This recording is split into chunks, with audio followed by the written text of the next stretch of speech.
Assalamu alaikum dear student and good morning to all of you. Today inshallah we will discuss about coherent sources, then interference, then condition for interference, condition for constructive interference and destructive interference.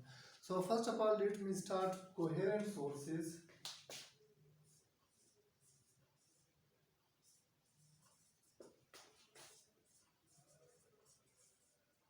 What do you mean by coherent sources?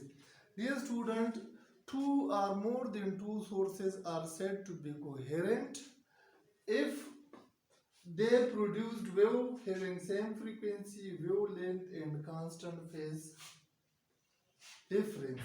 So how, for example, we have two waves, say suppose this is a wave generated by any source, one wave. Similarly, this is another wave like this, which have same frequency and wavelength. Are these two waves coherent? The answer is yes, because these two waves have same frequency as well as same wavelength. The wavelength in this case is lambda from here to here, which is equal to this wavelength. Say suppose this is lambda 1, lambda 2. So lambda 1 equal to lambda 2 and frequency of first wave is equal to frequency of second wave. So we can say that these two waves are coherent. So one thing in coherent is same frequency, waves having same frequency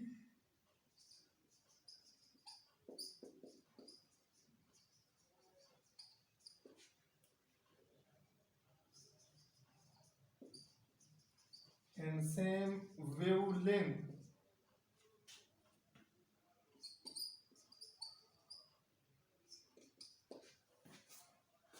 Waves which have same frequency and same wavelength are said to be coherent.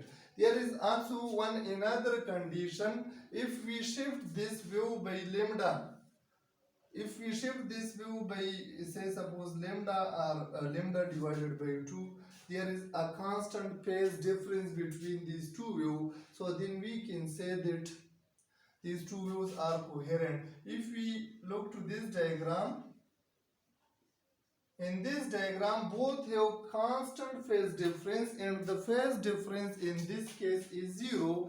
So there is a constant phase difference. If I shift this wave, say suppose the starting point of the second wave is from here, in this case, say suppose the second wave start from here. So are these two waves coherent? The answer will be yes, of course. So the two waves are said to be coherent if there is a constant phase difference and amplitude and frequency of the wave are equal. Now I want to draw another diagram. Say suppose one wave is this.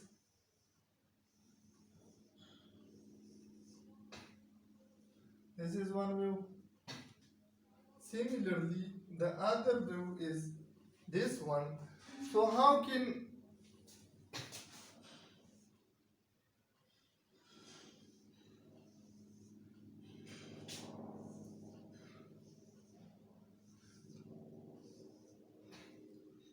are these two waves coherent?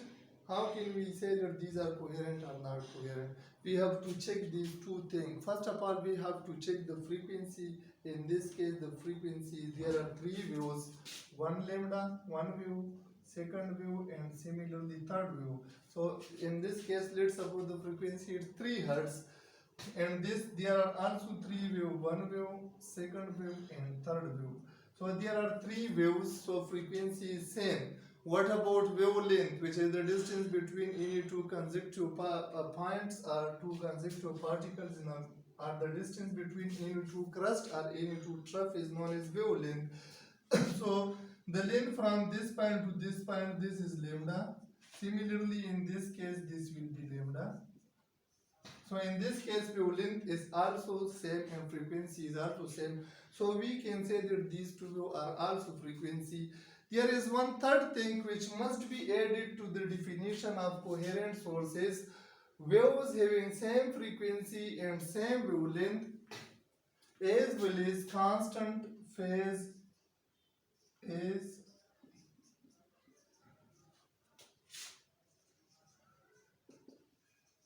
constant phase difference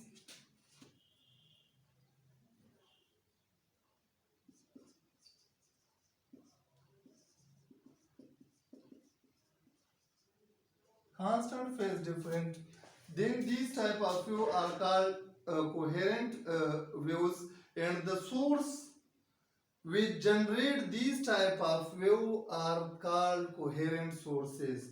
Or in most clear word, we can write the definition of coherent wave sources as the source are said to be coherent. Two or more sources are said to be coherent.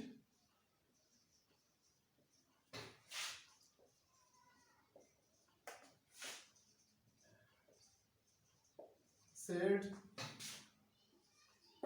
to be coherent. Two or more sources are said to be coherent if they produced waves having same frequency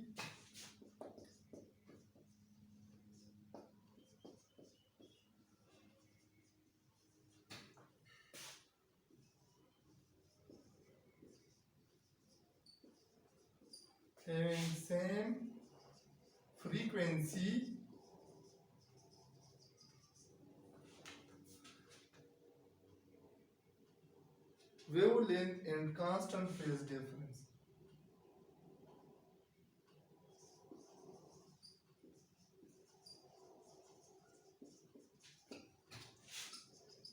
And constant phase difference.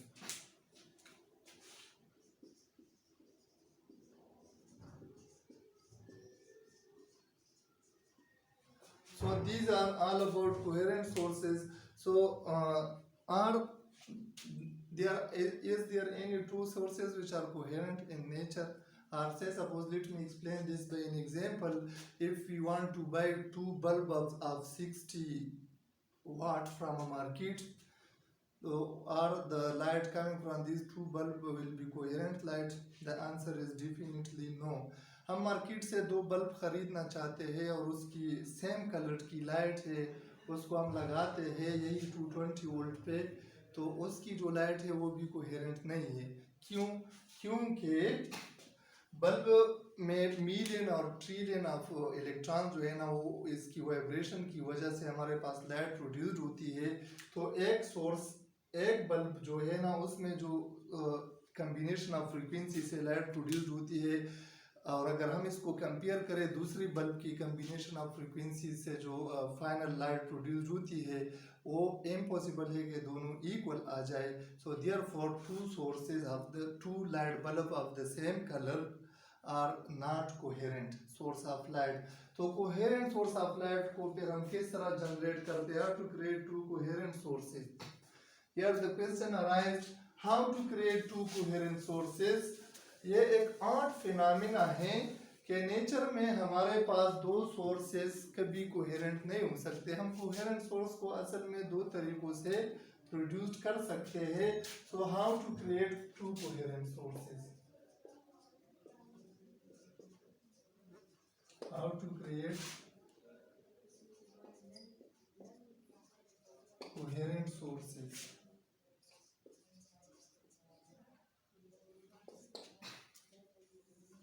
There are two methods to create coherent source. First one is split the source. Split the source.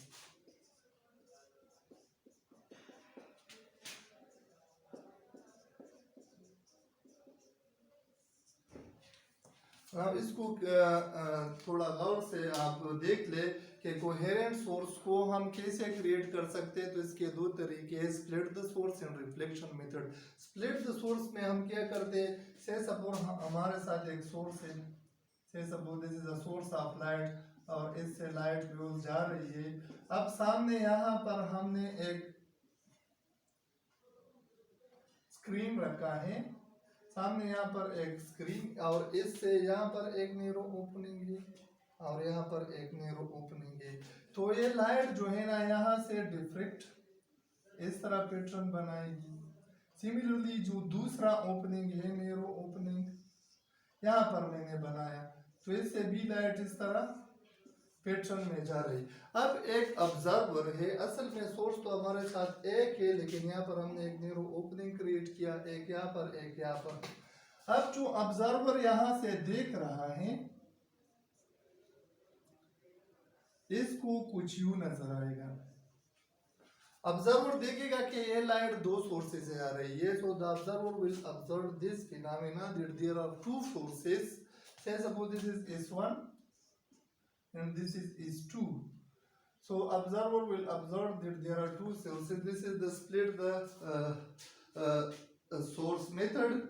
Second thing is reflection method. reflection method में क्या होता है,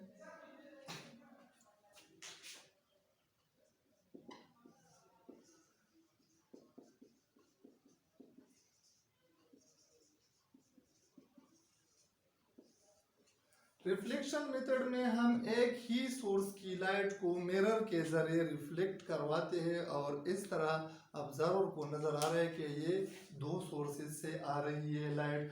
सो second method to create the coherent sources is reflection method.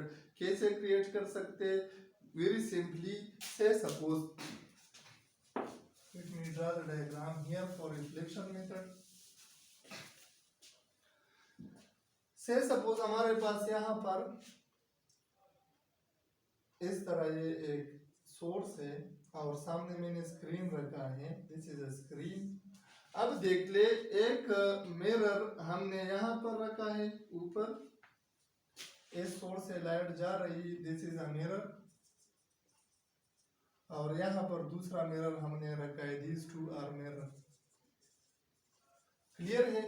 अब इसी से जो light जा रही है यहाँ से तो पास नहीं हो रही, यहाँ पर एक सोर्स एक स्क्रीन हमने लगाया है जो लाइट को पास करने नहीं दे रहा, लेकिन जो लाइट यहाँ आ रही है इसी मिरर से कोलाइड होके रिफ्लेक्ट हो रही है, और कुछ लाइट यहाँ मिरर से कोलाइड होके रिफ्लेक्ट हो रही है, और ये लाइट जा रही है यहाँ पर से सपोज यहाँ पर आ रही है, यहाँ पर एक ऑब्जर्वर इसको देख रहा है। Now if you look to the diagram clearly, there is only one single source and the light from this single source reflect by this mirror and reach here. Similarly, the light of this source is reflected by this mirror too and reached here to this point. So at this point the observer will see, or the observer will observe that this light is coming from two sources. One is this is say suppose is 1 and the second one is 2. So by this method we can produce two waves which are coherent. Same source reflected light is reflected by two mirror and the observer observed that this is a light which is coming from two sources. So these are all about coherent sources. Dear student, let me summarize it briefly. Coherent sources or coherent waves are those waves which have same frequency, same wavelength and constant phase difference. How to create two coherent sources? Very simply, we can create two coherent sources by these two methods. Split the wave को splitting the source को split किया हमने two part में, तो observe करते हैं कि there are two coherents और there are two sources of light. अब इसी एक सोर्स से जो लाइट जनरेट होती है यहाँ पर स्प्लिट आउट हो रही, इसकी फ्रीक्वेंसी के बराबर होगी, वेवलेंथ भी सेम होगी, फ्रीक्वेंसीज भी सेम होगी, क्योंकि एक ही सोर्स से असल में लाइट आ रही। सिमिलरली अगर रिफ्लेक्शन मेथड में आप देख ले तो एक ही सोर्स से लाइट आ रही है, इसकी जो फ्रीक्वेंसी है वही फ्रीक्वेंसी इसी लाइट की भी है, बिकॉज सोर्स इज सेम। अब ये लाइट रिफ्लेक्ट हो रही है, फ्रीक्वेंसी सेम है, इस लाइट की भी फ्रीक्वेंसी इसके बराबर है, ये भी रिफ्लेक्ट हो रही है। तो ऑब्जर्वर ने ऑब्जर्व किया कि यहाँ पर दो सोर्सेज है, तो ये हम कोहेरेंट सोर्स को इस तरह क्रिएट कर सकते हैं. So that was all about coherent sources. Now after coherent sources, let's come to next topic, which is about interference of light. What do you mean by interference of light? Interference is described as the effect produced by the superposition of wave from two coherent sources. अब जब ये दो coherent sources से wave आ रही है और superposition कर रही है, तो इससे जो इफेक्ट प्रोड्यूस्ड होगा, या तो अगर इन केस ऑफ साउंड है लाउड साउंड सुनाई दे रहा है, या इन केस ऑफ लाइट है तो ब्राइटनेस ज़्यादा नज़र आएगी, तो हम इसको कंस्ट्रक्टिव इंटरफेरेंस कहते हैं. लेकिन कंडीशन इसके लिए ये है कि वेव्स एक कोहेरेंट सोर्सेज से आनी चाहिए, क्योंकि और इसकी फ्रीक्वेंसी और वेवलेंथ सेम होनी चाहिए. So let's start. What do you mean by interference of light?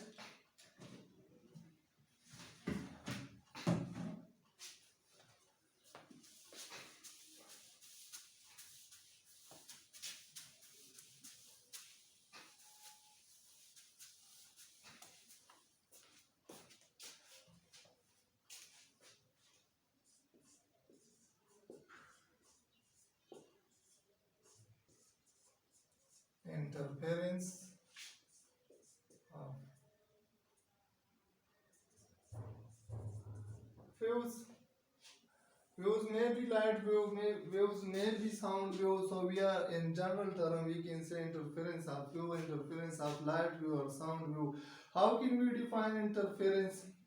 Interference is the superposition of two waves having same frequency and direction of propagation. So the effect produced by the superposition of wave from two coherent sources. Let me define it first. The effect produced by the superposition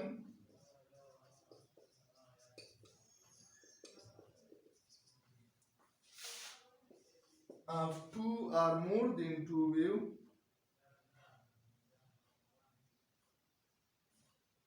from two coherent sources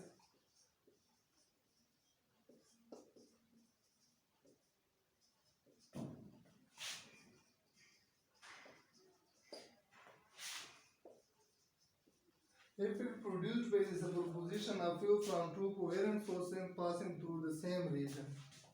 Passing through the same region.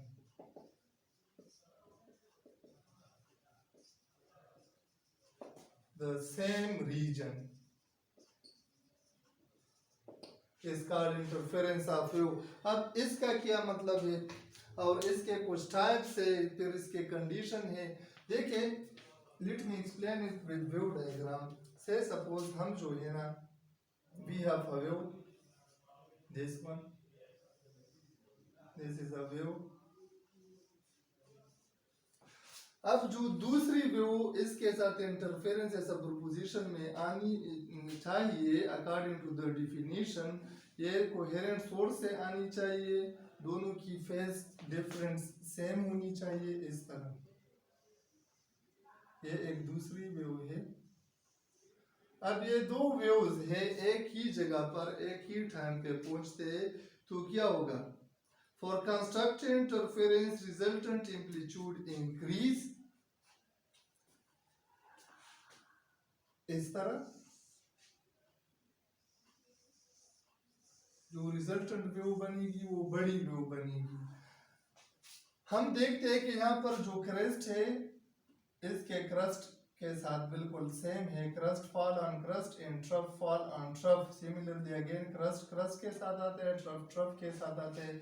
तो इस case में जो superposition होती है वो इन phase superposition होती है और रिजल्टेंट एम्पलीट्यूड हमारे पास इंक्रीज होती है. For sound source loudness increase, for light source what increase? Brightness increase. So ये इंटरफेरेंस हमारे पास कंस्ट्रक्टिव कब होगी?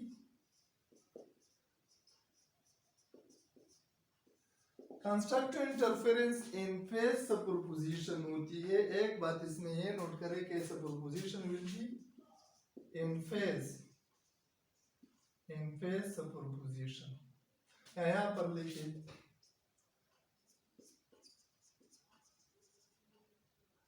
in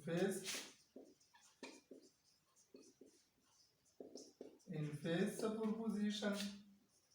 Second thing is what? Resultant amplitude increase.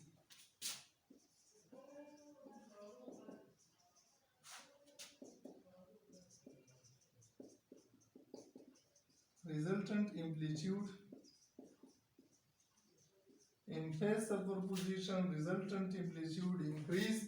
And third thing is for sound loudness increase and for light brightness increase. Say suppose this is wave 1, this is wave 2, this is what? Resultant. So resultant wave will be greater in amplitude than true wave. So this type of superposition is known as constructive interference. Similarly, अगर हमारे पास कुछ इस तरह superposition आती है, let me write here for sound loudness increase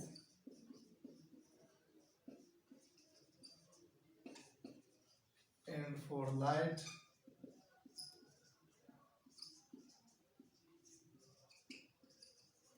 brightness increase.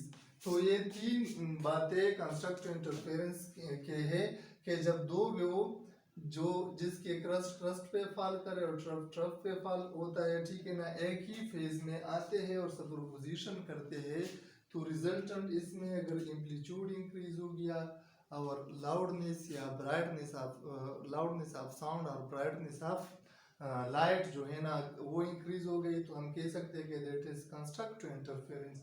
Similarly अगर ये wave, इसको सिर्फ मैं चेंज करता हूँ ऐसे,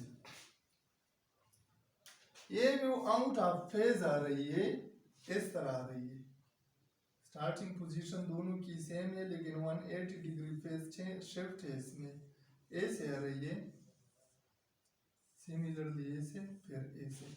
अब हम देख सकते हैं कि इसकी जो क्रस्ट है इसके ट्रफ पे गिर रही है, इसकी ट्रफ इसके क्रस्ट पे, similarly crust into trough, trough into crust. और ये अगर हम देखते हैं तो इसमें फेज डिफरेंस है, आउट ऑफ फेज सुपरपोजिशन है, तो इस केस में हमारे पास कोई भी रिजल्टेंट वेव जनरेट नहीं होती. So out of phase superposition mean no resultant wave. तो डिस्ट्रक्टिव इंटरफेरेंस में क्या होगी? पहली बात आउट ऑफ फेज सुपरपोजिशन है, दूसरी बात इसमें क्या है?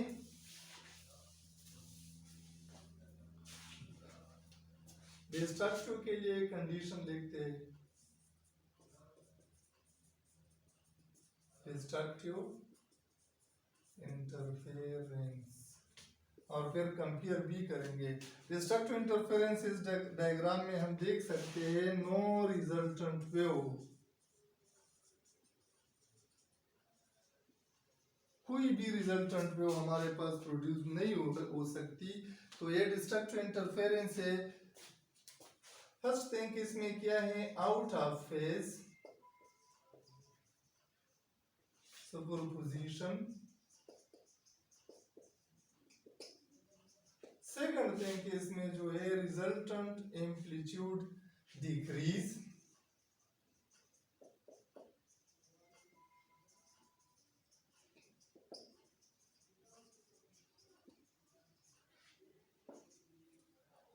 अब for sound loudness decrease and for light brightness decrease. Loudness slash brightness decrease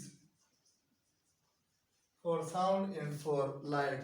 So that is all about destructive interference. Dear student, इसमें एक दूसरे के इफेक्ट वेव जो है एक दूसरे के इफेक्ट को कैंसिल आउट करता है, और क्रस्ट फॉल हो रहा है ट्रफ पे and trough fall on the crust, so no waves, no resultant wave are produced. So this type of interference is known as destructive interference.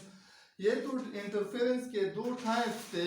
अब कंडीशन ऑफ कंस्ट्रक्टिव इंटरफेरेंस, अब condition of interference क्या है generally हम condition of interference के बारे में पढ़ रहे हैं। इन दोनों को हम कंपेयर कर सकते हैं। इन constructive interference there is in phase superposition, however in destructive interference the superposition is out of phase. Second thing, resultant amplitude increase in case of constructive interference, and in case of destructive interference resultant amplitude will decrease. Third thing, in case of constructive interference the loudness of sound, अगर interference sound wave की होती है तो loudness of sound increase होगा, और अगर interference light waves की होती है तो ब्राइटनेस इंक्रीज होगी। डिस्ट्रक्टिव इंटरफेरेंस में लाउडनेस या ब्राइटनेस दोनों डिक्रीज होगी। तो ये डायग्राम में भी आप देख सकते हैं कि रिजल्टेंट वेव नहीं बनेगी। अब जो है ना हम कंडीशन ऑफ इंटरफेरेंस के बारे में पढ़ेंगे which are most important.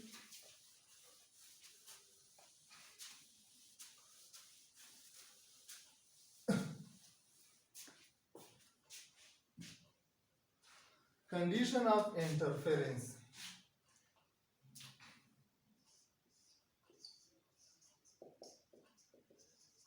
Conditions of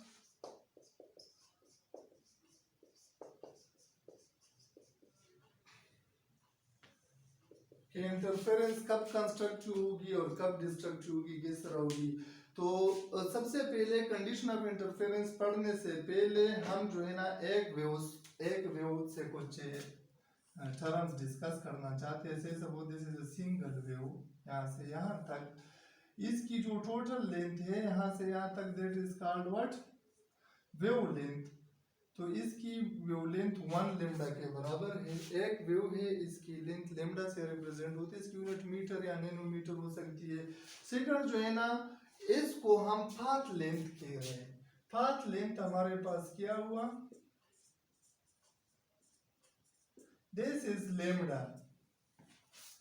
अब देख ले फेज एंगल हमारे पास इस केस में क्या है, फेज एंगल।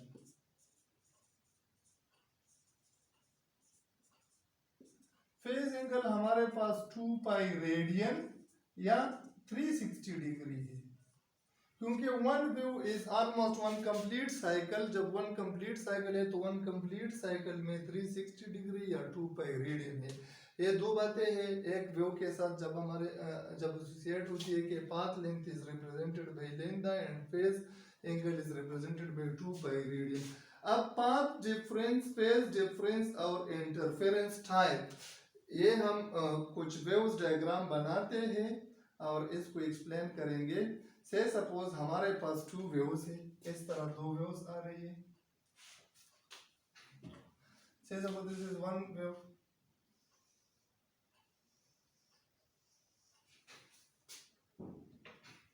और बिल्कुल इसी तरह late me draw it clearly, this is one wave,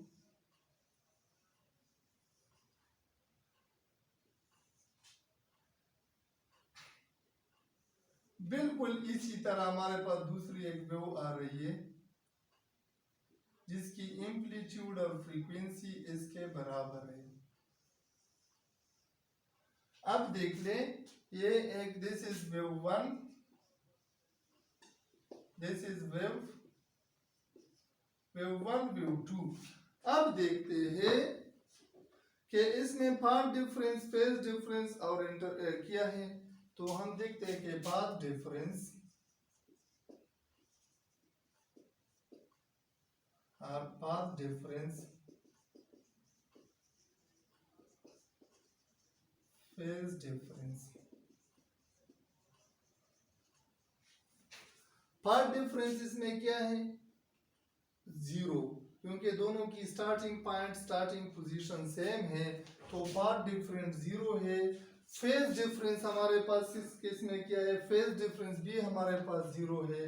तो इस तरह इंटरफेरेंस जिसमें पाथ डिफरेंस और फेज डिफरेंस दोनों 0 हो, it is called what, constructive interference. Third thing is interference कौन सी टाइप की होगी, कंस्ट्रक्टिव। सिमिलरली डियर स्टूडेंट, अगर इसमें हम यहाँ पर तो हम देख सकते हैं कि there is no path difference and as well as there is no phase difference, so the interference is constructive. अब अगर इसमें से हम एक लेमडा को सब्ट्रैक्ट करते हैं, यहां से यहां तक विच इज 1 लेमडा, ये हम इससे सब्ट्रैक्ट करते हैं 1 लेमडा, तो लेमडा इससे सब्ट्रैक्ट हुआ। जब लेमडा सब्ट्रैक्ट हो गया तो इस केस में अब देख ले, पाथ डिफरेंस हमारे पास क्या आया, लेमडा आया, लेकिन फेज डिफरेंस इस केस में क्या आया, एक लेमडा में एक ही कंप्लीट व्यू में फेज डिफरेंस हमारे पास आ रही 2 पाई रेडियन। सो अगर पाथ डिफरेंस हमारे पास लेमडा आ रही है और फेज डिफरेंस हमारे पास 2 पाई आ रही है, क्योंकि हमने एक कंप्लीट वेव को रिमूव किया है, यहां से स्टार्ट दिए, तो इस केस में कौन सी इंटरफेरेंस है, अगेन सेम इंटरफेरेंस, क्रस्ट के साथ मैच हो रही, ट्रफ के साथ, तो ये भी कंस्ट्रक्टिव इंटरफेरेंस है। अब इस वेव को मैं थोड़ा सा और आगे बढ़ा रहा हूं और इसको भी थोड़ा सा आगे बढ़ा रहा हूं। अब हम देखते हैं डियर स्टूडेंट कि हमने एक अवर वेव को डिलीट किया, यहां से रिमूव किया, ये 2 कंप्लीट वेव यहाँ से खत्म हो गई, मतलब दूसरी भी वेव लेंथ हमने यहाँ से खत्म की, तो लिम कितना है, इस केस में हमारे पास जो पाथ डिफरेंस है वो कितना आया, लेमडा प्लस लेमडा, तो पाथ डिफरेंस 2 लेमडा है, 2 लेमडा। अब फेज डिफरेंस क्या है, 2 लेमडा में तो 2 पाई और 2 पाई हमारे पास फेज डिफरेंस आएगी 4 पाई, 4 पाई फेज डिफरेंस आई, तो इस केस में भी हमारे पास क्या है, कंस्ट्रक्टिव इंटरफेरेंस है, ये भी कंस्ट्रक्टिव इंटरफेरेंस है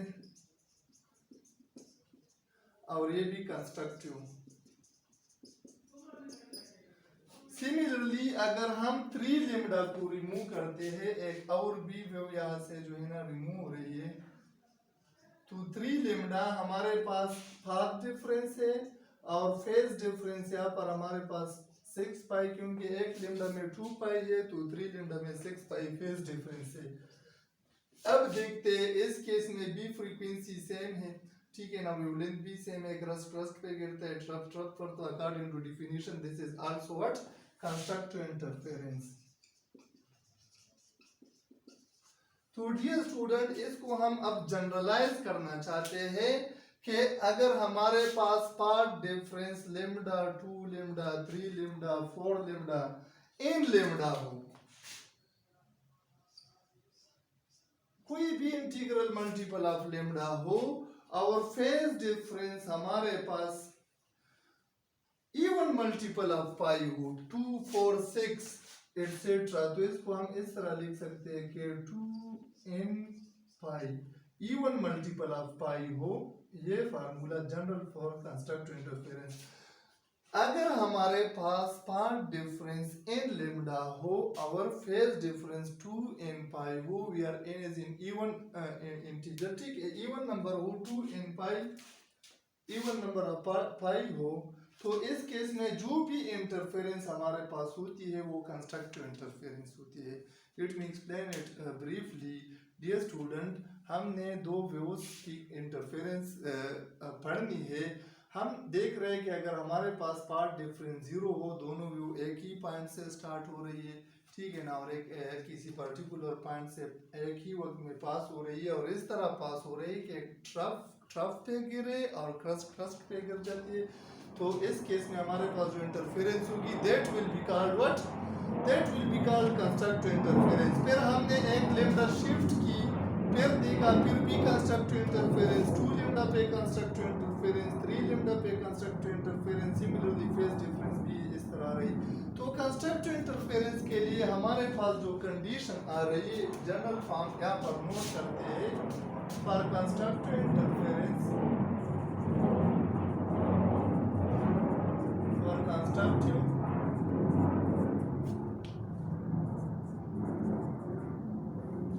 ये हमारे पास पाथ डिफरेंस क्या है, पाथ डिफरेंस हमारे पास n लेमडा जनरल फॉर्म और फेज डिफरेंस, फेज डिफरेंस हमारे पास 2 n पाई है, 2 n pi. This is path difference, this is phase difference. Phase difference is 2 in pi, path difference is 2 in lambda.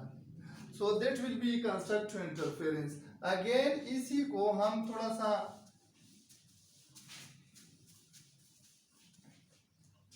Destructive interference के लिए explain करते हैं. से suppose हमारे पास वही बिल्कुल इसी तरह वेव्स है,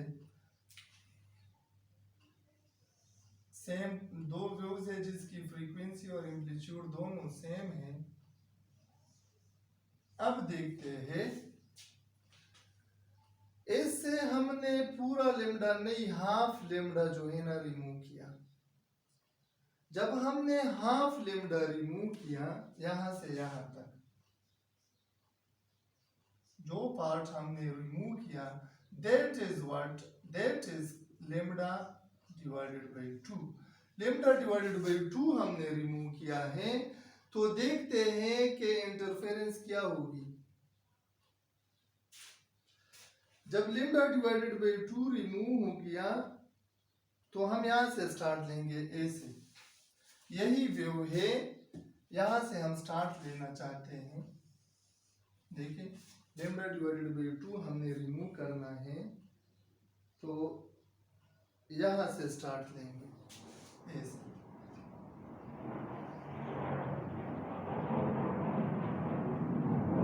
क्योंकि ये वाला जो पार्ट है ये इससे अब रिमूव हो चुका है. सो इंटरफेरेंस का पैटर्न इस तरह हमारे पास आ रहे हैं कि क्रस्ट ट्रफ पर गिर रहे और ट्रफ क्रस्ट पर गिर रहे. तो डियर स्टूडेंट आप देख सकते हैं कि ये दोनों कैंसिल आउट हो गए, ये कैंसिल आउट, ये कैंसिल. तो ये सारे जो है ना the crust of the trough of one will fall on the crust of other and the crust of one will fall on the trough of other. तो हर पॉइंट पर आप देखते हैं हमने सिर्फ और सिर्फ एक काम हमने यहाँ पर किया कि इसको हमने थोड़ा सा शिफ्ट किया. कितना शिफ्ट किया? लेमडा डिवाइडेड बाय 2 से. तो अब देखते हैं कि इंटरफेरेंस, पाथ डिफरेंस और फेज डिफरेंस क्या है और इंटरफेरेंस किस टाइप की होगी. अगर हमारे पास path difference lambda divided by 2 आ रही है और इस केस में फेज डिफरेंस कितनी होगी? Lambda divided by 2. मतलब हाफ वेव में हमारे पास 180 आ रही है, यहाँ से यहाँ तक 180 है. तो 180 is pi, phase difference is pi. और इस केस में हम देखते हैं कि इंटरफेरेंस कौन सी है? डिस्ट्रक्टिव.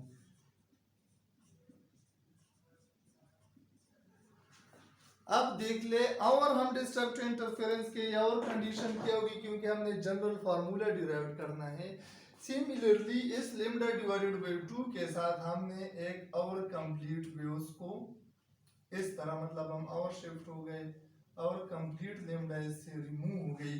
तो इस केस में भी आप देख ले डियर स्टूडेंट के same according to definition that will be destructive interference. अब lambda plus lambda divided by 2 this is equal to 3 lambda divided by 2. 3 lambda divided by 2. और फेज डिफरेंस हमारे पास क्या आएगी? इस केस में फेज डिफरेंस देखो यहाँ पर पाई है और इस लेमडा में भी 2 पाई है. तो pi plus pi we will get 3 pi. और इंटरफेरेंस कौन सी होगी? ये भी डिस्ट्रक्टिव. सिमिलरली अगर हम एक और लेमडा इसके साथ ऐड करते हैं, यहाँ से रिमूव होगा, तो ये क्या होगी? 2 lambda plus lambda divided by 2. इससे हमारे पास आ रही है 5 lambda divided by 2. 5 lambda divided by 2. और हमारे पास जो फेज डिफरेंस आएगी दैट विल बी 5 पाई. देखो 2 लेमडा ए है, 2 लेमडा में हमारे पास 4 पाई आ रहे हैं और लेमडा डिवाइडेड बाय 2 में 1 पाई, तो 5 पाई रेडियन. और इंटरफेरेंस हमारे पास कौन सी है? डिस्ट्रक्टिव. अब इसी के बाद हमारे पास जो नेक्स्ट आ रही है 9 लेमडा, इससे 4 2 pi plus lambda divided by 2. Let me take its LCM. Lambda divided by 2 plus 2 lambda. Lambda plus 4 lambda, इससे 5 लेमडा। अगर हम आगे बढ़ रहे तो 9 lambda divided by 2 and so on 1 3 5 7 9 etcetera, इस तरह 8 मल्टीपल आ रहे, तो इसको जनरलाइज करते हैं m plus 1 divided by 2 lambda. इसके जो डिस्ट्रक्टिव इंटरफेरेंस के लिए पार्ट डिफरेंस है जनरल फॉर्म में m plus 1 divided by 2 lambda. और सिमिलरली यहाँ पर भी हमारे पास n प्लस 1 डिवाइडेड बाई 2 पाई आ रही है।